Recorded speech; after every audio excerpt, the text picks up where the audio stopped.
सन्दर्भ र विषयवस्तुसँग केन्द्रित भए र जुनसुकै आङ्किक क्याम्पसमा अहिले विभिन्न विश्वविद्यालयका जुनसुकै आङ्किक क्याम्पसमा चुनाव हुँदै गर्दा अब स्वतन्त्र विद्यार्थी युनियनको चुनाव हो नि त त्यो।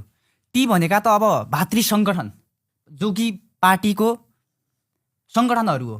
त्यहाँ रहनु स्वतन्त्र विद्यार्थी युनियन भन्दाखेरिमा चाहिँ सोबियु भनेको चाहिँ एउटा कुनै पनि पार्टीमा इन्भल्भ नभएको, कुनै पनि पार्टीमा समावेश नभएको मान्छेले चाहिँ चुनाव लड्नुपर्छ र उसँग यदि चुनाव लड्नकै लागि भातृ सङ्गठनभित्र रहेका व्यक्तिहरू आयो भने चाहिँ उनीहरू के गर्छन् भने चाहिँ उनीहरू एउटा पार्टीको नेतासँग वा कुनैसँग कोलाबोरेसन भएर अगाडि बढ्छन् र यदि स्वतन्त्र व्यक्ति आयो भने जस्तै बालेन्द्र शाह जस्तो त्यस्तो कुनै व्यक्तिको सपोर्टेटिभमा हुन्छ। अब बालेन्द्र शाहको कुरा गर्दाखेरिमा पनि एउटा मेयरलाई चाहिँ एउटा देशको प्रधानमन्त्रीले चाहिँ अब उमाथि जस्तै डोमिनेटको कुरा जस्तै हो त्यो पनि गरेका छ हो। त्यस्तो हुँदाखेरिमा चाहिँ अब जुनसुकै समाज नै परिवर्तन हुँदैन र समाज परिवर्तन हुनको लागि चाहिँ व्यक्ति भनेको आफूमा सबैभन्दा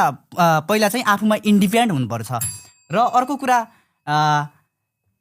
हामीले भातृ सङ्गठनमा लाग्दाखेरिमा पनि अब आज मिडिया पनि भातृ सङ्गठनकै छ, शिक्षक पनि भातृ सङ्गठनकै छ, सबै भातृ सङ्गठनको व्यक्ति भयो भने चाहिँ अब कसले चाहिँ न्यायको पक्षमा आवाज उठाउने, समानताको पक्षमा आवाज उठाउने भन्ने कुरा हो।